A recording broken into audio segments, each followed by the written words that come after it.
देखेगा तुमसे ब्रूस्टर के नियम में जो तुम लोग ने पढ़ा तो देखेगा कि दूध का 3 गुण आई पी जोर पाई बाई 2 जोर r is equal to pi. Calculation करेगा तो आई पी जोर आर बराबर हो जाएगा पाई माइनस पाई बाई 2। अब इनका घटाव करेगा, दो लघुत्तम तो ये हो जाएगा 2 पाई माइनस पाई, तो 2 पाई में से पाई जाएगा तो बचेगा पाई बाई 2, हो जाएगा आई पी जोड़ आर बराबर हो जाएगा पाई बाई 2। इसीलिए आर बराबर हो जाएगा पाई बाई 2 माइनस आई पी, इतना पता है। लेकिन जब तुम देखेगा कि प्रकाश का जो पारदर्शी माध्यम जो हमने माना था पारदर्शी माध्यम, तो अगला जो स्टेप होगा वह हमारा होगा पारदर्शी माध्यम का अपवर्तनांक। यहां लिखेंगे पारदर्शी माध्यम का अपवर्तनांक। पारदर्शी माध्यम का अपवर्तनांक, तो बहुआ में पारदर्शी माध्यम का जो अपवर्तनांक होता है उसको म्यू से सूचित करते हैं, और म्यू बराबर स्नेल के द्वितीय नियम को अगर तुमने पढ़ा होगा, मैंने पढ़ाया भी था तुम लोगों को प्रीवियस क्लास में ऑप्टिक्स में ही, तो उसका जो फॉर्मूला होता है स्नेल के जो नियम होते हैं प्रकाश के अपवर्तन के द्वितीय नियम को स्नेल का नियम कहते हैं, ठीक है। और स्नेल का नियम होता है म्यू बराबर साइन आई पी अपवर्ता में साइन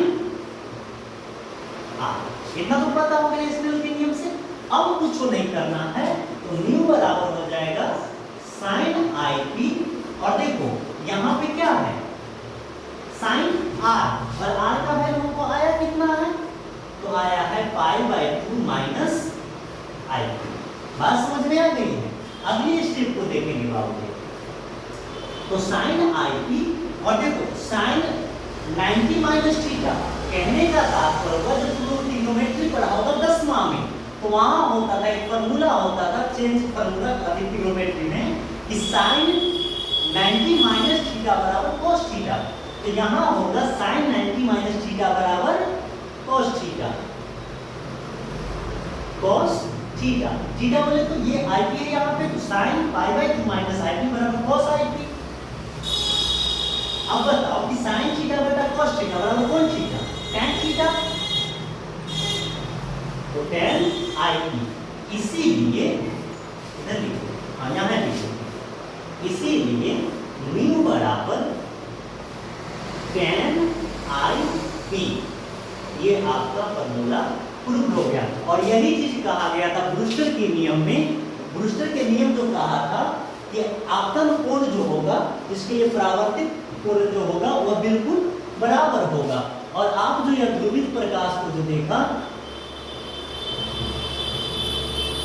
और अब आप देख सकते हैं कि angle S Q R pi by 2 यानी कि 90, एंगल एन क्यू पी और एंगल एन क्यू आर बराबर tan सॉरी आई पी।